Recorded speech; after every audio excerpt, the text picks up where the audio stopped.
Hablemos sobre responsabilidad de los servidores públicos. Acompáñenos.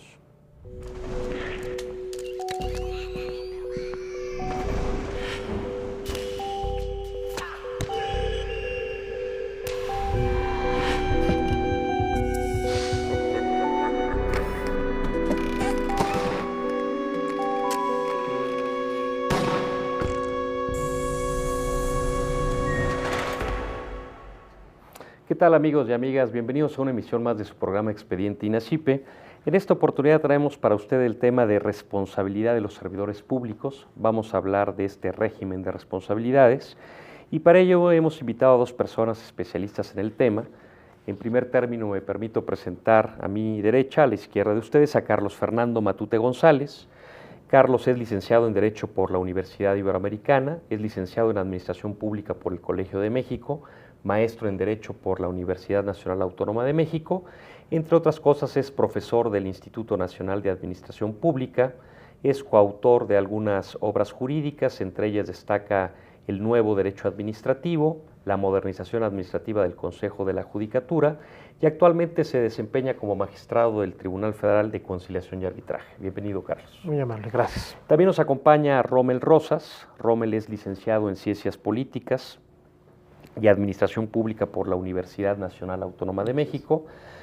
Es y ha sido profesor de diversas instituciones como el Instituto Nacional de Administración Pública, como el Instituto Nacional de Ciencias Penales INACYPE, y actualmente se desempeña como director del Centro de Mejora Institucional del propio INAP, que es el Instituto Nacional de Administración Pública. Bienvenido, Rommel. Buenos días. Muchas gracias. Pues muy bien, a mí me gustaría, Carlos, para contextualizar nuestro tema y que sirva de entrada para ir desgranando nuestra conversación, que nos hablaras desde tu punto de vista, que nos comentaras cuál es tu opinión sobre el régimen de responsabilidades a la luz de lo siguiente.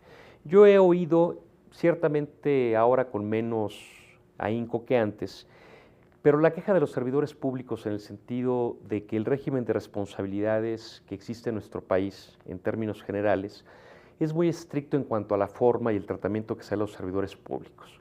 Muchos de ellos manifiestan que incluso tienen la impresión de que ciertas leyes, ciertas disposiciones casi parten del hecho de que todos son pillos y son bandidos.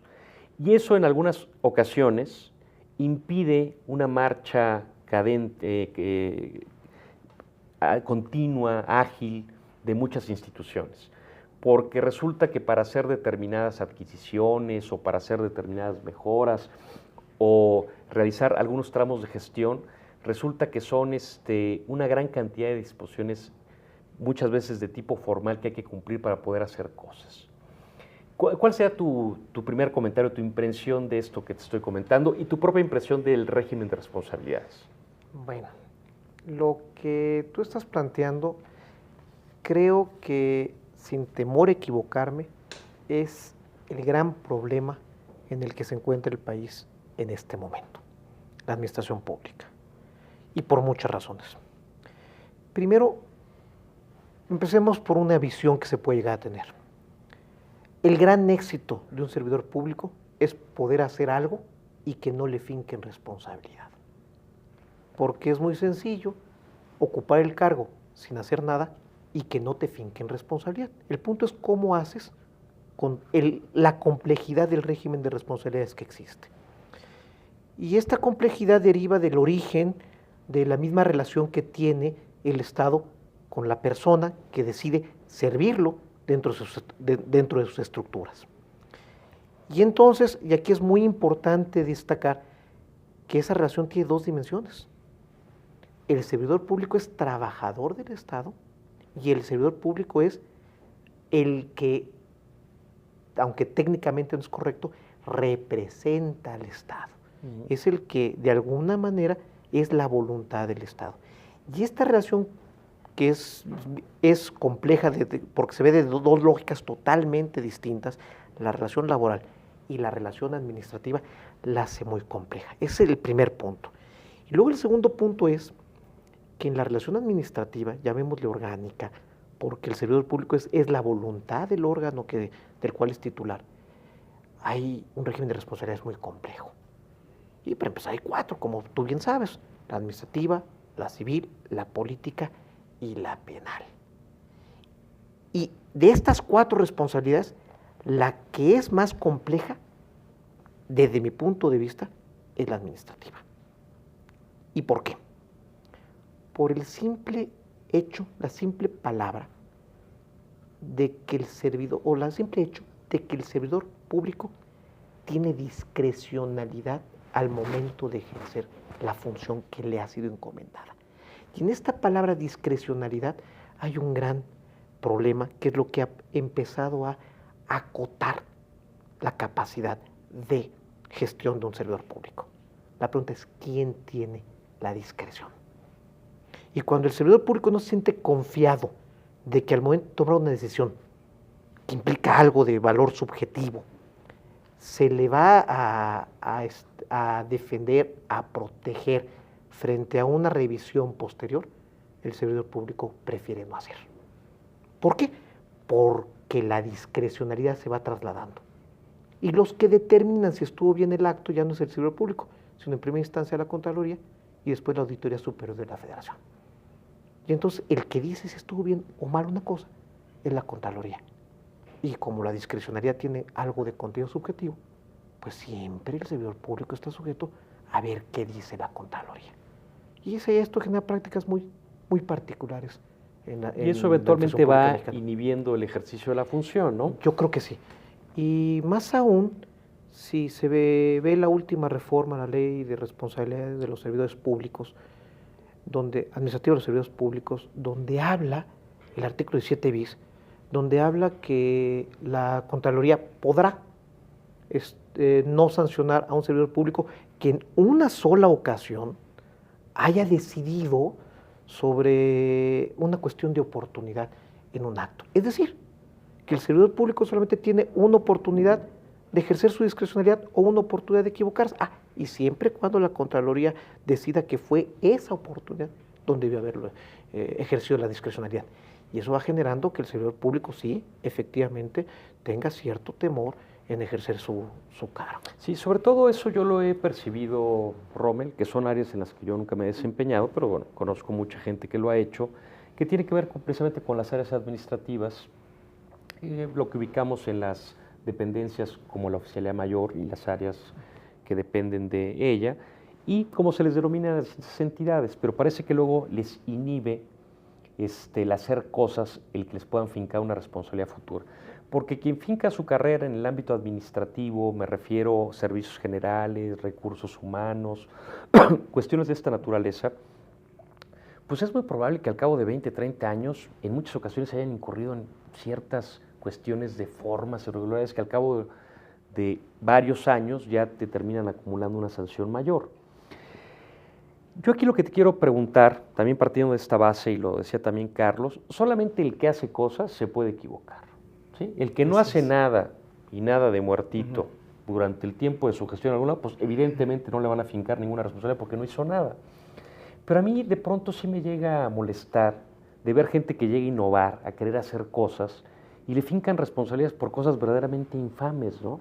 Que faltó la hojita amarilla, que faltó el sello verde, que no dio un aviso X. Es decir, tengo claro que hay actos de corrupción a los cuales hay que combatir y eventualmente, si se establece una responsabilidad, castigarlos, que es algo que ha dañado mucho la administración pública en México. Pero de pronto también pareciera que está eso. ¿Cuál es tu impresión con respecto a esta? Hay una pregunta que le hago a Carlos para entrar ya a ahondar a los distintos tipos de responsabilidades. Yo pienso que debemos partir de algo que es cierto en este país. El servidor público está en el peor de los mundos. Ser servidor público no es la mejor profesión que uno puede tener. Si uno trabaja en la empresa privada se siente uno bien, uno es libre de hacer todo esto, de llegar, e innovar.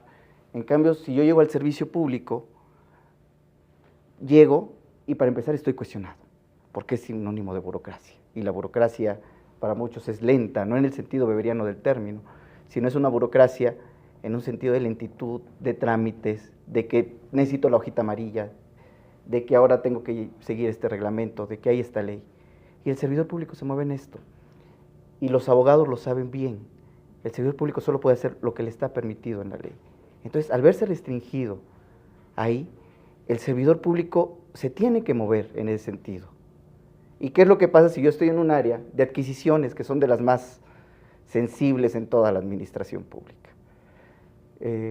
Llego, necesito comprar un lápiz. ¿Qué trámite tengo que hacer yo para comprar un lápiz en la administración pública? ¿Por qué no puedo ir yo a la tienda y comprar ese lápiz y que ese dinero me sea repuesto, ¿no? Digo, la ley a veces resulta un entramado legal demasiado pesado para que el administrador público pueda hacer las cosas, para que el servidor público realmente pueda llegar y pueda innovar. Y eso no significa corrupción, significa que estoy haciendo las cosas bien y que estoy haciendo las cosas bien para la administración pública. Simplemente hay que pensar en cómo vamos desregulando, en cómo vamos desregulando, pero desregulando lo que realmente está de sobra. Esa hojita amarilla que tal vez no me sirve de nada, ¿cómo la puedo quitar? Pero desgraciadamente también muchos de los reglamentos que se hacen no se hacen por los mismos servidores públicos. Si alguien sabe cómo ejercer la función pública, es el mismo servidor público. Si alguien sabe qué trámite está de más, es el servidor público. No es el legislador, no es alguien que se iluminó y que dijo, ahora la función pública se va a hacer de mejor manera así. No, es el mismo servidor público, es el servidor público el que está en el día a día adquiriendo, licitando una obra, el que está en recursos humanos, el que sabe cómo hacer mejor esta función. ¿Y cuántas veces vamos con el servidor público y le preguntamos, oye, este reglamento está bien? Si hacemos esto, esta puede ser la mejor manera de llegar al fin, con menos trámites. Claro, digo, el que nada de muertito y el que llega a la administración pública, me siento en mi silla y no hago nada, y me va a ir muy bien. Tardo el tiempo que esté mi jefe, y ya. Y no se resuelve absolutamente nada. Sí, no pasa nada. Y también esto va de la mano, Carlos, antes de entrar y abordar los distintos tipos de responsabilidades que ya mencionabas, no sé si también los órganos de control que se tienen, de auditoría, no sé si son demasiados. Porque incluso luego también me da la impresión de que hay servidores públicos en las dependencias y entidades que precisamente su trabajo es ese. O sea, es decir, hay un montón de gente dedicada a hacer informes. Ese es su trabajo, hacer informes para los distintos órganos. Por ejemplo, podemos pensar en un órgano de la Administración Pública Federal, una entidad que resulta que eventualmente puede ser auditado por la Autoridad Superior de la Federación. Hay la obligación de tener un despacho de auditoría externa, que evidentemente va a auditar y aparte se le paga, y se les paga bastante bien. Se tiene un contralor interno, y eventualmente algunas tienen delegados o comisarios de la Secretaría de la Función Pública. Aparte de que tenemos a la Secretaría de la Función Pública. ¿No son demasiados órganos de control para el ejercicio de la función? Mira, pudiera coincidir contigo en el asunto de que son demasiados, pero el problema no es la cantidad. Disculpa que vuelva al asunto de la discrecionalidad. Cuando un servidor público actúa, tiene que poner un juicio sobre el particular. Me explico mejor. Un agente de recursos materiales o una obra tiene que poner lámparas y entonces él decide que las lámparas se tienen que poner en sentido norte-sur porque se da la mejor iluminación a un cuarto. Y esa es su decisión técnica de oportunidad, de discreción, y así lo determina. Y después viene, aunque fuera uno, fueran dos, viene el contralor. Y el contralor, o el auditor, o el que tú quieras, tiene otra idea totalmente distinta y dice, ¿y por qué la puso usted en ese sentido? Poner las lámparas en ese sentido implicó que en vez de comprar 4 lámparas, usted comprara 10 lámparas. Entonces, en esa decisión técnica que usted tomó, lleva algún interés usted. Y entonces, hay un daño patrimonial. Ya hay un daño patrimonial y se lo finco. Es una decisión totalmente discrecional. Y ante eso, ¿qué hace el servidor público? Tengo una decisión que tomar. Antes de tomarla, si implica algo de decisión, le pido opinión a jurídico y a contraloría. Sí, tratan de blindarse lo más posible. Bueno, ahorita continuamos con esto. Ahorita tenemos que hacer un breve corte. No se vaya, regresamos.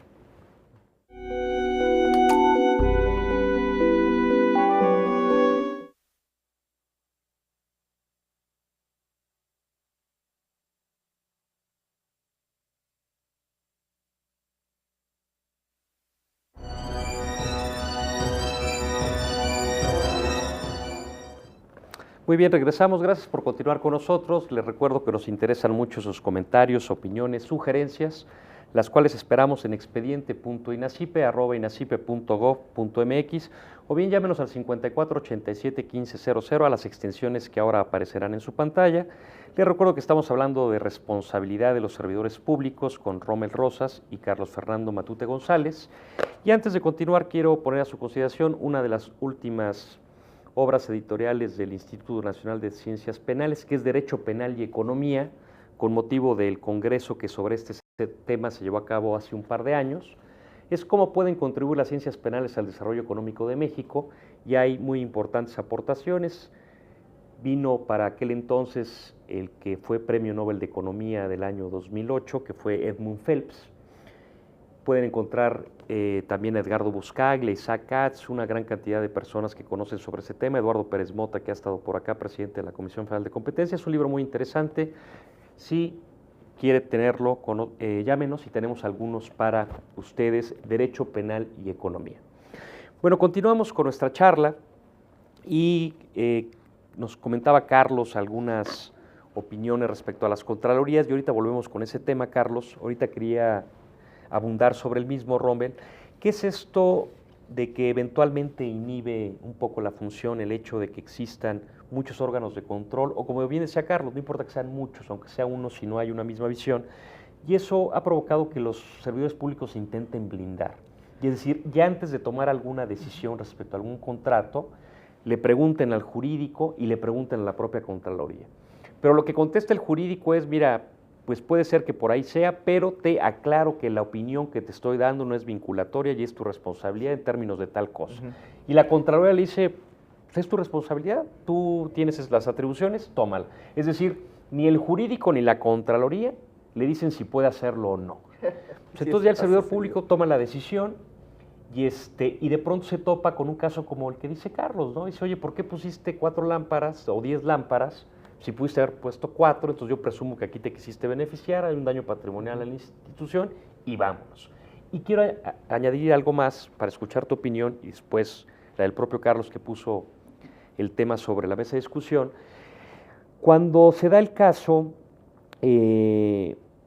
también hablando de las contralorías, en el que tengo la sensación que de pronto obstaculiza, pero de pronto no logra identificar los grandes asuntos que tienen que ver con corrupción.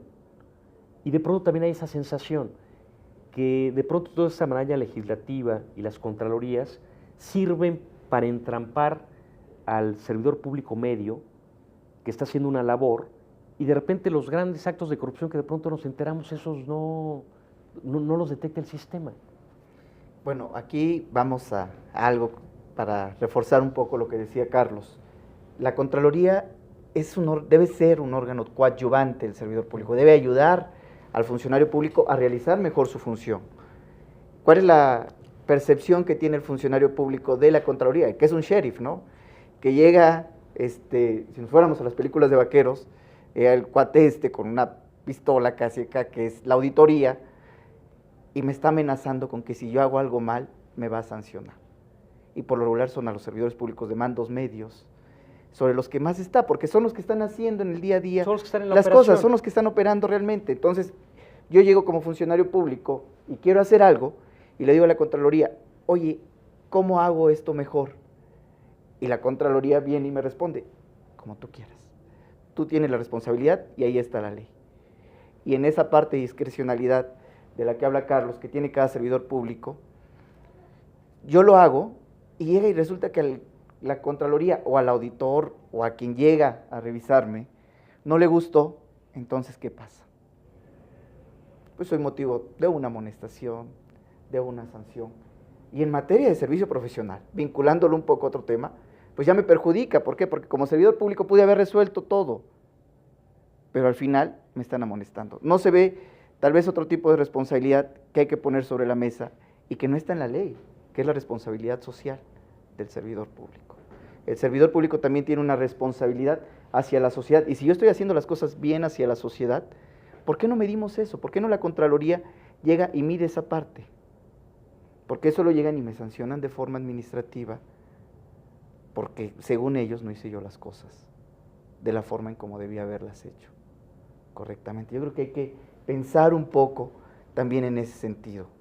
No es solamente la cuestión administrativa, no es solamente el que yo tenga miedo de hacer las cosas. ¿Por qué? Porque hay demasiadas leyes, porque yo vengo también de la empresa privada, que fue algo de lo que pasó en el sexenio pasado, con Vicente Fox. ¿Qué empezó a pasar? Llegaron mucha gente que venía de la empresa privada, que no conocía el derecho público, que no conocía el derecho administrativo. Y se dio contra la pared. Y se dio contra la pared, entonces empezaron a tener sanciones. Nada más acordémonos del Toya Gate. Ahí está el caso clásico. Y se tuvieron que ir capacitando. Sí, y entiendo que tu también comentario no es en el declaró sentido que hubieran inacción. actuado de mala fe, Sí. sino que estaban acostumbrados a otro tipo de actuación más flexible Sí. en el ámbito de la acción privada, y de pronto acá se encuentran con una gran... Digo, en los privados lo que no está escrito me está permitido. Para la administración pública solo puedo hacer lo que la ley Claro, es me exactamente permite. al revés, ¿no? Y como solo puedo hacer lo que la ley me permite, si no conozco la ley, entonces ¿cómo puedo actuar de acuerdo con ella? Claro, y para que te sirvas complementar tu comentario, Carlos, nada más añado también que de pronto también hay como que un círculo perverso en el sentido de que las contralorías están para detectar irregularidades, ¿no? Aunque también se le ha dado un sesgo allá a la Secretaría de la Función Pública de coadyuvante y de acciones de mejora, etcétera, ¿no? Pero finalmente es un órgano de control, un control de auditoría. Y me refiero al círculo perverso en el sentido de que como están para detectar las irregularidades, pues tienen que detectar irregularidades. Yo alguna vez platiqué con algún contralor, no voy a comentar, la institución era una institución pequeña que tenía fama de funcionar muy bien. Entonces este cuate decía, es que realmente no hay señalamientos importantes, relevantes para esta institución, pero algo tengo que encontrar, porque resulta que si un contralor en una serie de auditorías programadas para un año resulta que no encuentra nada, bueno, pues también tus jefes van a decir, bueno, este señor no hace nada, vamos a quitarlo de ahí. No es posible que no encuentre ninguna circunstancia digna de mencionarse en una auditoría, ¿no? Bueno, lo que comentas es muy importante. ¿Por qué? Porque el auditor es auditor en el sector público y en el sector privado. Ahí sí, el auditor es el que tiene que encontrar cosas malas, desviaciones, y esa es su función, y para cumplir con su función a veces tiene que estirar un poquito su discrecionalidad para encontrar algo. Pero yo creo que es una perversión del auditor. El auditor yo también creo, en general, yo creo como Rommel que está destinado a hacer un apoyo al servidor público. Y el problema, qué bueno que lo mencionas, no tiene que ver con la persona, tiene que ver con el procedimiento que se ha ido gestando. Lo que te platico es que la discrecionalidad pasa del servidor público que tiene la responsabilidad directa social frente a la sociedad a otro ente que se llama la Contraloría que no tiene esa responsabilidad directa. Y hay un traslado de la discrecionalidad de un ente a otro ente. Y en ese traslado es donde se inhibe la actuación del servidor público. ¿Y cuál es la solución? La tramitología. ¿Cómo le hago para acotar la discrecionalidad del servidor público? Y entonces empiezo a generar circulares, manuales, reglas, que van diciendo, bueno, en el caso que tú quieras una iluminación, volviendo al ejemplo, de tanta intensidad, pues lo más correcto es utilizar las nuevas lámparas de luz fría. Y entonces se genera una circular en el que se diga cuál es la objetividad de establecer, de instalar lámparas en un lugar, y se va incrementando la normatividad con el ánimo de acotar la discrecionalidad del servidor público y que él tenga elementos objetivos para poder decidir. Y entonces lo que tú dices se convierte en un círculo vicioso. Sí, más normatividad. Hay mucha discrecionalidad, pero aquí también hay que entender la discrecionalidad como una característica que abona hacia la agilidad de las instituciones, no en el término de arbitrariedad. Y estoy de acuerdo contigo. Porque, por ejemplo, yo veo que se presentan problemas en el caso de una licitación. Hay diferentes posturas que se analizan desde el punto de vista económico y técnico. Y resulta que también para evitarse problemas, ¿qué fue lo que empezó a pasar? Pues se la doy al más barato. O sea, para no meterme en problemas, gana el más barato. Y resulta que el más barato era una porquería, ¿no? Y de pronto todos los servidores públicos de esa institución empiezan a pelear. Oye, ¿qué papel tan malo compraste? Oye, no sirven estos focos, no sirven estas chapas, se rompen. Pero era la más barata. Porque resulta que si elegí como servidor público una opción más cara por considerar que era mejor, de pronto también me van a fincar ahí responsabilidad de que por qué no me fui por el más barato. Entonces, es una serie de cosas, porque ahí finalmente el comité de adquisiciones toma la decisión. Ok, estas son las posturas económicas, estas son las posturas técnicas, ya las vi, ya las estudié y me voy por esta, y gana esta. que a lo mejor no fue la más barata, pero estoy alegando que pese a no ser la más barata por esto, esto y eso, pero ahí ya me estoy arriesgando que el día de mañana van a llegar a imputarme el por qué tomé esa decisión, ¿no? O puede haber una impugnación por parte de los perdedores ante la Secretaría de la Función Pública. Eso es más entendible. Y que lo revocan y que yo también soy objeto de sanción. O sea, si yo presenté una más barata y yo la quería ganar, y la ganó quien presentó, tal vez no la más barata, pero sí una propuesta técnicamente viable, y me la impugnan porque dicen, es que no se la diste más barata. Y el criterio es la austeridad, y se la tienes que dar a quien te salga más barato. Entonces, ¿qué pasa? ¿Qué hago yo como servidor público? Carlos, tú fuiste oficial mayor, ¿cómo se resuelve eso? No realmente oficial mayor, fui secretario ejecutivo de obra del Consejo de la Judicatura Federal, que es una figura distinta a la que hay en el Pero Ejecutivo con Federal, esa pero misma... con esa, mira, es que tú marcaste con exactitud el punto claro. Lo más barato es objetivo y no hay discrecionalidad. ¿Qué es lo más barato? Pues lo que tiene menor precio. Y entonces, ante la intranquilidad de que analizar la calidad implica cierto grado de discrecionalidad, ¿para qué me arriesgo? Yo sí, porque Entonces, no me voy es el al criterio estudio técnico objetivo. de que el lápiz barrilito es mejor que el lápiz de la Indita SSB.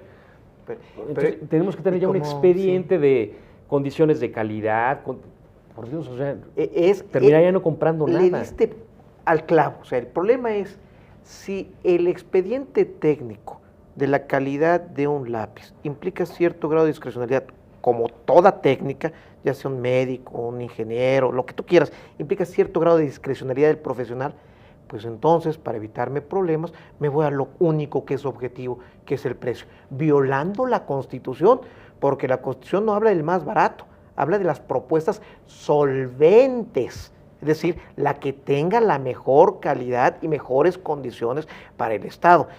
Pero eso es otro tema muy interesante del que se puede hablar mucho. Pero vuelvo al asunto de las responsabilidades y a lo que tú has señalado con precisión, la inactividad del servidor público.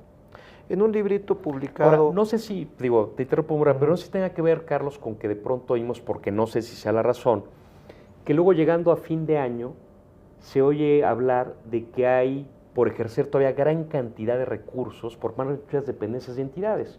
Entonces se dice que hay inhibición de la economía, tal, y de pronto se entera uno que faltando 3 meses para que finalice el año, una gran cantidad de recursos, muchas veces más de la mitad de los asignados, de algunas dependencias no están gastados. Yo he pensado en ocasiones que a lo mejor es por eso. Por eso y por eso. Es una de las razones. Mira, si tú supones que para tomar una decisión, antes de tomarla, porque toda decisión en la administración pública tiene cierto grado de discrecionalidad, nos guste o no nos guste, aunque haya la cantidad de circulares que tú quieras, tiene algo de discrecionalidad. Para tomar una decisión, empiezas a pedir autorizaciones previas a las distintas áreas. Cuando tienes todas las autorizaciones previas para poder llevar a cabo la licitación, ya te llegó agosto, septiembre. Y solo le das los tiempos que establecen las leyes correspondientes de adquisiciones de obra pública, ya estás haciendo tu asignación de recursos por ahí de noviembre, diciembre. Y entonces muchos de los proyectos que planeas para el año se caen en el tintero. Pero estoy con un problema de planeación estratégica. Voy a mi comentario que tiene mucho que ver con lo que tú dices. Hay un librito publicado por RUA que se llama La obra pública en el Estado mexicano, que nos hizo favor de prologar el ahora ministro Luis María Aguilar y concluir, a manera de conclusiones, el entonces consejero Miguel A. Quirós Pérez. ¿Y cuál es la idea fundamental de Quirós Pérez? Que es la que quiero destacar. Que nuestro país está retrasado en infraestructura de obra pública con respecto a nuestros competidores por el problema de esta cuestión de responsabilidades que existe en el sector público mexicano. Y entonces no podemos avanzar en los programas fuertes de carreteros, de puertos, aeropuertos, vialidades básicas, porque los tiempos se nos van en establecer una serie de procedimientos y una serie de blindajes para el servidor público para que se pueda llevar a cabo la obra pública.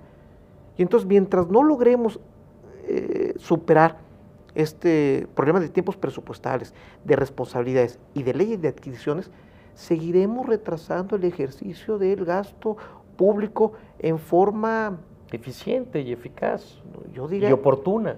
en forma que no nos está permitiendo a los servidores públicos cumplir con lo que decía Rommel, la función social del servidor público, que es dar elementos para que se desarrolle este país. Y bueno, lo podemos ver en donde quiera. Va a ser puente, todo el mundo va a ir a Cuernavaca. Pero para salir de la Ciudad de México a Cuernavaca, hay vialidades que nada más Insurgentes se convierte en un carril y Tlalpan en un carril. ¿Por qué? Porque no hay obra pública que nos permita generar vialidades básicas en esta ciudad, o metro, o metrobús, o lo que tú quieras. Nos falta una gran cantidad de obra pública en todo el país por estas cuestiones de responsabilidades que tú estás correctamente señalando. Nos inhibimos al actuar. Y no es una cuestión de malos y buenos, es una cuestión de cómo está organizado el sistema de responsabilidades en nuestro país. Y finalmente, y algo para reflexionar, tienes tú una definición de servidor público, una definición de servidor público que abarca a todos, inclusive aquellos que por alguna causa, sin tener nombramiento, ejercen recursos públicos federales. Y entonces ahí tienes el caso de Provida, ¿no? Licenciado Limón, que lo fincan responsabilidades en ser servidor público. ¿Por qué? Porque manejaba recursos federales. Entonces es muy amplia la definición de servicio público. Eso ya pasa también con profesionistas independientes, ¿no? Que están ejerciendo contratos. ¿Cuántos no Y llegan hablaba a la Carlos pública? Rommel de 4 tipos de responsabilidades. ¿Cuáles son esos 4 tipos de responsabilidades? Y ahorita vamos tratando de abordar las más importantes. La civil, la administrativa, la política y la penal. Y hay que recordar que en tiempos de Fox, antes todas estaban comprendidas en una sola ley, que era la Ley Federal de Responsabilidades de los Servidores Públicos. ¿Qué pasó en el sexenio de Vicente Fox? Que se separa esta ley y crea la Ley Federal de Responsabilidades de los Servidores Públicos, que es más de carácter político, que es para el título 4 de la Constitución, y la Ley Federal de Responsabilidades Administrativas de los Servidores Públicos, y toda esta parte de, en lugar de ayudarle al servidor público, que lo inhibe más, ¿no? Ahora tengo más cosas que me están inhibiendo a actuar, o sea, ya hay una ley que me fija responsabilidades administrativas específicamente. Digo, las responsabilidades civiles están comprendidas bien en el Código Civil y tienen otro tipo. Y la política, que es una responsabilidad de alto nivel, que solo se finca al presidente, a los secretarios, a los gobernadores, a los ministros de la Corte, a los titulares de los órganos autónomos, a los legisladores locales. Y esa es con intervención del Congreso, ¿no? Sí, tiene que ver más con el Congreso. Hay que recordar el juicio político que se le intentó hacer a Andrés Manuel López Obrador. Por ejemplo, ahí estamos hablando de responsabilidad de tipo político. Pero por lo regular, la responsabilidad de tipo político está sustentada en una responsabilidad que puede ser administrativa o penal. Pero digamos que está reservada la responsabilidad política para, digamos, servidores públicos de alto rango. Sí. Y por eso es la intervención del propio Congreso. ¿Y por qué los servidores públicos de alto rango?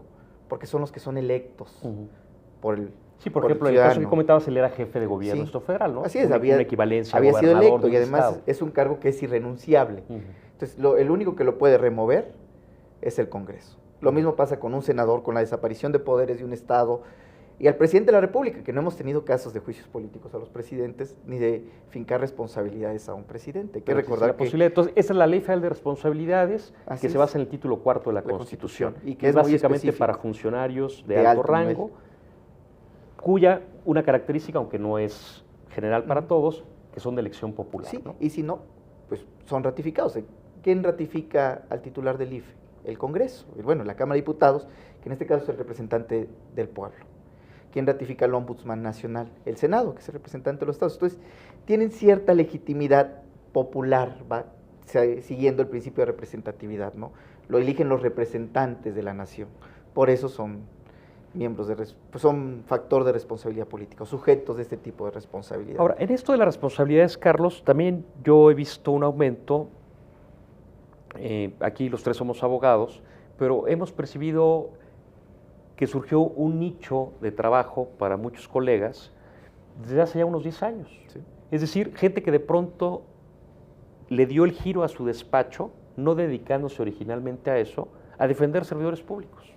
Yo conozco 2 o 3 personas que originalmente no era su rama, pero de pronto les pedía auxilio gente que era servidor público, que se vio, y de pronto ahora son especialistas en eso. Es decir, hasta hubo ya un nicho de mercado laboral en materia jurídica precisamente para defender a los servidores públicos, básicamente de administrativas, para que ahorita nos hables de la responsabilidad administrativa. Bueno, aquí hay que ser muy cuidadoso con lo que tú estás comentando, porque al mismo tiempo que se inhibe al servidor público, el otro problema que tienes es cómo castigas al que verdaderamente es corrupto. Porque eso también lo quería tocar, ¿eh? Y entonces entras a régimen de responsabilidades, y a una de las causas de la reforma de la ley en el sexenio del presidente Fox. El tipo de responsabilidad, y disculpa si me equivoco, aquí no soy penalista, pero el tipo o la conducta especificada en la responsabilidad administrativa no es tan precisa como el tipo penal. Esa pudiera ser la distinción, si quisiéramos establecer entre la distinción entre responsabilidad administrativa y penal, más o menos. Y lo que pasaba era que en la ley anterior, la conducta sancionable en la ley de responsabilidades era demasiado abierta, ¿no? Aquel que incurra en ineficiencias. Bueno, ¿y qué es ineficiencias? Claro. Bueno, ahorita para distinguir esto, Carlos, vamos a hacer antes un corte y regresamos contigo. No se vaya.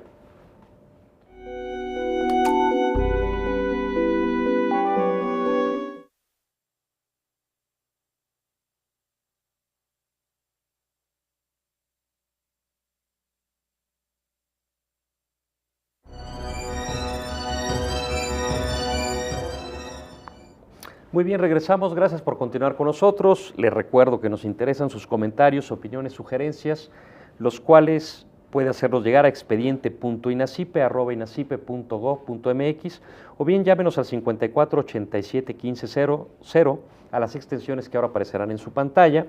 Les recuerdo que estamos hablando con Carlos Fernando Matute y con Rommel Rosas respecto a responsabilidades de los servidores públicos. Estaba empezando a distinguir, Carlos, en el anterior segmento entre las responsabilidades administrativas y penales, pero adelantó un tema que yo quería dejar para ese tercer segmento, porque a lo mejor muchas de las personas que nos escuchan estarán diciendo, ay, pobrecitos, ¿no? Ahora resulta que los servidores públicos son vilipendiados, son lastimados, son denunciados, son los buenos de la película, ¿no? Porque hemos señalado precisamente cuestiones que creemos que inhiben la función del buen servidor público. Pero sin lugar a dudas hay casos de corrupción que mucho han lastimado a este país, algunos muy señalados muy particularmente, que hacen que en la opinión pública se genere una impresión de que probablemente así puedan ser la mayoría. Y es el caso de la corrupción.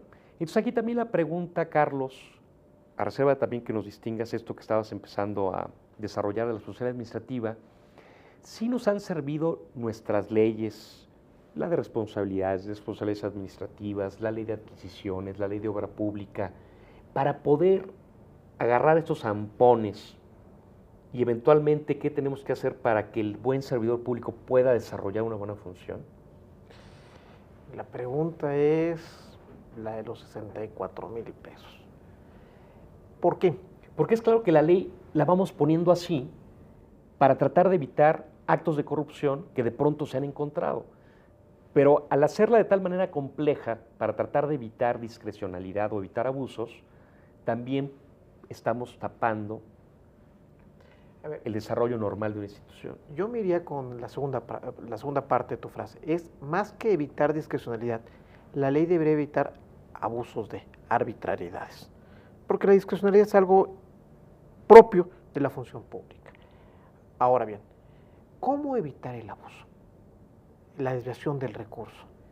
Y es el gran problema que tiene la ley de responsabilidades administrativas, que las conductas señaladas ahí son difíciles de probar por, en su caso, la ambigüedad.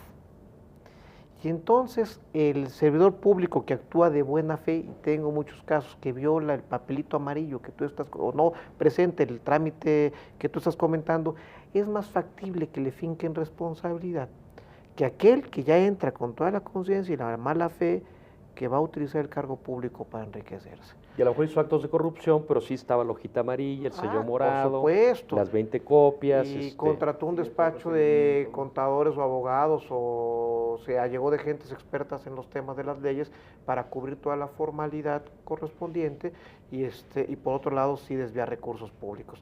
Ese caso se da, y no quiero decir que se dé mucho o poco, eso es una cifra negra que no creo que nadie la tenga, oculta, porque es muy difícil determinarlo en qué caso sea. Pero sí también se da el caso de la persona que es ladrón o tonto y cubre con todas las formas y desvía recursos. Y ahí entra la ley de responsabilidades administrativas, que cuando no es precisa en las conductas, pues da lugar a lo que tú dices, a que se pueda defender ante las instancias correspondientes y al final, después de un juicio de 1 año, 2 años, hasta lo tengan que reinstalar en el puesto y ofrecerle una disculpa porque no estuvo bien llevado a cabo el proceso de responsabilidad. Aparentemente el que sí tuvo una responsabilidad y generó un daño patrimonial, se conocen de casos que tú mencionas, ¿no? Finalmente resultan absueltos de todas las instancias, sean penales, administrativas, civiles, lo tienen que reinstalar, les tenemos que pedir perdón, y de veras, ya el servidor público, buen servidor público, pero que no es una tramitología X, resulta que sí lo sancionaron 1 año. Ahora, pero aquí hay que ser muy cuidadosos, porque en términos del sistema legal, la persona que no es condenada no es culpable. Y eso no podemos decir que por el hecho que a alguien se le somete a un proceso de responsabilidades, por ese simple hecho lo es. Entonces tiene la oportunidad de defenderse. Y aquí es donde yo creo que las leyes de responsabilidades administrativas tienen que mejorarse en cierto sentido, pero distinguirse de las penales. Porque, ojo, cuando mucha gente valora una responsabilidad administrativa, está pensando en la responsabilidad penal, en el tipo. Y en la responsabilidad administrativa no necesariamente se tiene que cumplir con la misma lógica del tipo penal. Y es un problema que finalmente tenemos de análisis de la responsabilidad administrativa. Si yo la hago tan rígida como el tipo penal, entonces desaparece la responsabilidad administrativa y vámonos directamente a la responsabilidad penal, que eso tampoco puede ser. Este es el gran problema que actualmente confrontamos con cómo diseñamos una ley de responsabilidades administrativas que sea adecuada para verdaderamente castigar o sancionar a quien desvía recursos públicos, que también existe. Claro, pero ese es el reto. Es el dos fenómenos, ese es el gran reto que tenemos. Ahora, en términos penales, Rommel, no lo sé, es pregunta, ¿hay abuso del derecho penal en materia de responsabilidad de servidores públicos? ¿O son los tipos adecuados? ¿O deberíamos irnos nada más por el ámbito administrativo? Te lo digo porque yo he criticado mucho aquí en este programa, con motivo de diferentes temas, que de pronto hay una suerte de populismo penal, ¿no? Donde una gran cantidad de conductas que a mi juicio no deben ser delitos, de repente son delitos. ¿Por qué? Porque a lo mejor es más presión para la persona que va dirigida, etcétera, etcétera. En materia de responsabilidades, ¿cómo estamos? ¿Están los que deben de estar o hay cierto abuso de la responsabilidad penal? Yo aquí sí pienso que hay cierto abuso de la responsabilidad penal y es otra de las cosas que puede inhibir al servidor público. El no definir exactamente en la ley de responsabilidades administrativas cuáles son las partes de discrecionalidad, cuáles son las partes bajo las cuales se puede actuar un servidor público, lleva a que la mayoría quiera que después de que es descubierto el delito o la irregularidad, se finque una responsabilidad penal. Yo creo que no deberíamos, en un sentido, a veces llegar a ese caso. Ahora, ¿cómo qué casos son? Porque, por ejemplo, Carlos, yo pienso como ciudadano que alguien que se robó dinero y se le prueba, pues que nos regrese lo que se robó y a lo mejor otro tanto más. ¿Pero para qué lo quiero en la cárcel? O sea, si nos ponemos a ver en términos de costo económico, como vamos aquí Derecho Penal y Economía, hasta nos va a costar más mantenerlo en la cárcel. Nos va a costar mantenerlo en la cárcel. Implica que un jefe de familia ya no va a poder mantener a esa familia a la que él pertenece por estar en la cárcel. Una disfunción familiar con todo lo que implica. ¿Por qué no lo hacemos que devuelva eso un tanto más y lo inhabilito para que trabaje en el servicio público? ¿Pero para qué lo quiero en la cárcel? Mira, qué buena pregunta haces, porque esto me permite decir cuál es la característica del régimen de responsabilidades en este país. Es decir, que no son, y la característica es que no son excluyentes. Me explico. Un mismo acto te puede generar los 4 tipos de responsabilidades. Y la diferencia, y es la otra diferencia entre lo administrativo y lo penal, la diferencia es que puede ser la misma conducta, pero en un caso puede haber dolo, en el penal, dolo, gravedad, y en el administrativo puede que no haya ese dolo, esa intención de defraudar a la ciudadanía, de cometer una desviación consciente de los recursos públicos. Entonces, yo sí creo que tiene que haber las 4 responsabilidades, pero acotadas de una manera más, más precisa. Y lo penal, estoy de acuerdo contigo, que tiene que ser el extremo de una conducta que comete un servidor público. Por ejemplo, ¿se te ocurre alguna que a tu juicio tendría que ser penal? El peculado. Bueno, o que es penal, pero que tendría que mantenerse así. El peculado tiene que ser penal. El peculado es un robo.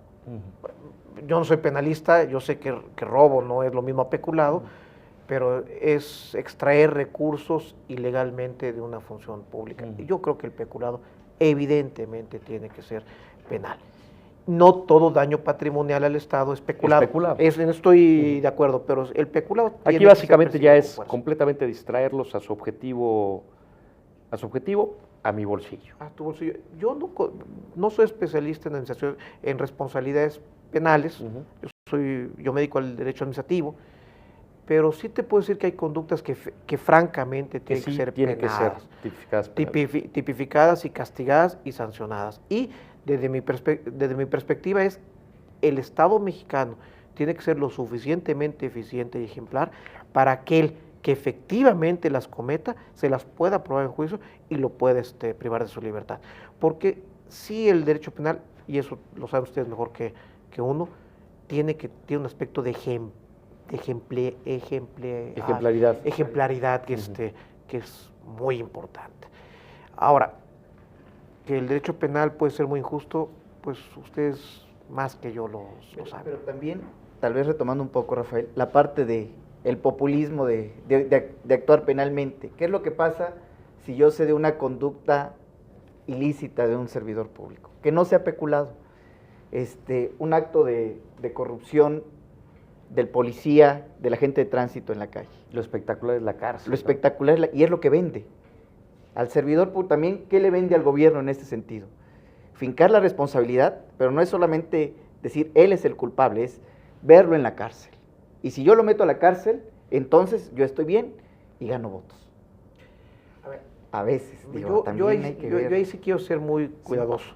Yo hablé como hablaría un abogado, pero yo también estoy de acuerdo contigo y con Rommel que el derecho penal no debe utilizarse mediáticamente. El uso mediático del derecho penal puede ser peligroso y contraproducente. Y no quiero dar ejemplos recientes porque sería un poco... Para no meternos en Honduras. Para no meternos en Honduras, pero el uso de la política criminal en los medios de comunicación no es, creo yo, lo más correcto, y menos tratados en el servicio público, porque las relaciones, como dije en un principio, son demasiado complejas como para poder presentarlas con mucha sencillez o con la sencillez que requiere los medios de comunicación. Entonces, posiblemente el caso que platica Rommel tenga una justificación, una excluyente responsabilidad del policía que uno desconoce y que solamente magnifican los medios de comunicación por conseguir la nota. Claro, y entendemos, el comentado de Rommel, que es atractivo en términos de población, de gobernados, la sanción penal. Ahora, yo quería hacerles una pregunta, por ejemplo, pensando en los empresarios, personas morales o personas físicas, ¿qué tantos incentivos tienen para denunciar actos de corrupción sin sufrir el ya no ser proveedores del gobierno? Porque también sabemos que el gobierno es un gran comprador. Entonces, para muchos empresarios, el gobierno, sea el gobierno federal, sean los gobiernos locales, sean los gobiernos municipales, son sus principales clientes. Entonces, aquí entramos a esta circunstancia de quién tiene la culpa de la corrupción. Si una autoridad que la está solapando o la está proponiendo, o un empresario que la está proponiendo para beneficiarse. La pregunta es, de acuerdo a su experiencia, a su estudio, El empresario que percibe esta circunstancia, pero no quiere entrar en este juego, ¿tiene incentivos para poder señalar a esa mala autoridad y eventualmente tener éxito? Puede tener éxito señalándola, pero vamos a una parte que puede ser un punto neurálgico en esto, la cultura que tenemos. Porque aquí sí yo no lo sé por experiencia de que me lo haya platicado alguien, pero bien puedo suponer que a lo mejor alguien se aventuró alguna ocasión a esto, se dio contra la pared y ya para futuras ocasiones, ¿sabes qué? Son las reglas del juego y le entro y ¿sabes qué? No quiero ni problemas ni que me vete. O desde que llegan, los hacen a un lado, dicen, él no va, los empiezan a excluir, buscan a alguien que pueda hacer más. Digo, si hay parte de esa cultura del soplón que tenemos desde la primaria, el niño que va y quiere hacer las cosas bien y que acusa al que está realizando algo mal dentro del salón, es excluido. Se le aplica la ley del hielo y se va. Y lo mismo pasa. ¿Quién ha tenido realmente el incentivo más que el empresario de denunciar la corrupción? La sociedad civil. La parte de estas organizaciones, a través de la ley de transparencia y todas estas que vinieron un poco visores en los procesos, ¿no? A acotar, son los que han podido denunciar, más que el propio empresario, que como bien lo dices, yo vivo de lo que me contrata el gobierno, y el gobierno es una buena forma de vida para muchos, sí, porque sí, es el principal comprador. En los medios, por ejemplo, los medios de comunicación, la mayoría viven mucho de publicidad gubernamental. Periódicos y revistas, la publicidad gubernamental es tremenda. ¿Bajo qué criterio se da o cómo se da? Eso es otra parte. Hay una partida asignada a comunicación social y todo eso. Pero si en algún momento el gobierno le retira este apoyo, pues los medios de comunicación se ven en crisis. Lo mismo pasa con el empresario, con aquel que provee de papel, o ahora el que provee las copias, el que provee el servicio de fotocopiado. Si el gobierno ya me deja de contratar, ¿cuánto llego a perder? ¿Cuántas familias están en riesgo? Y todo eso. Entonces, ¿qué hago ante este acto? Aquí te voy a contestar con tu libro. Tu libro se llama Derecho Penal y Economía. Pudiéramos hacer un libro que se llame Derecho Administrativo y Economía. Y entonces, cuando tú hablas de licitaciones públicas, estamos hablando de todo este mecanismo administrativo del que ya bien hablaste, ahora vamos a poner el mercado. ¿Cuántos proveedores de papel hay en este país? De papel que pueda surtir a las grandes organizaciones públicas, en esos volúmenes. ¿Cuántas empresas de fotocopiado hay en este país que te pueda dar el servicio en toda la República? Y entonces vas a encontrar un mercado muy delgado. Sí, que es otro problema. Hace poco estuvo aquí Eduardo Pérez Mota, presidente de la Comisión Federal de Competencia, y pues nos comentaba algo así, ¿no? Ahí es al revés, ahí se ponen de acuerdo entre ellos para no obstaculizarse unos a otros. ¿Sabes qué, Carlos? Te dejo a ti el norte de la República, tú el centro, Rommel, yo el sur, y no nos peleamos y no subimos precios y todos competimos en todas y todos nos beneficiamos, lo cual también es un problema. Pero tiene que ver con lo delgado que es el mercado, los mercados mexicanos, y entonces tiene que ver con que todos los que participan en las licitaciones del gobierno federal pues son los mismos. Y no son los mismos no porque haya un compadrazgo entre los proveedores de los directores generales de las grandes empresas. Porque no hay otros. Claro. Oigan, el tiempo se nos ha ido volando. Vamos a dejar en el tintero muchas cosas. Yo quería hablar de la responsabilidad del Estado también cuando sus servidores públicos entran en responsabilidad. Todo, a lo mejor esto nos dará para generar un segundo programa, pero ahorita se nos ha agotado el tiempo y yo no tengo más que agradecerles el que hayan estado aquí, a Carlos Fernando Matute González, a Rommel Rosas y sobre todo a usted que nos ve y que nos escucha, y lo esperamos aquí el próximo lunes en punto de las 7 de la noche. Gracias.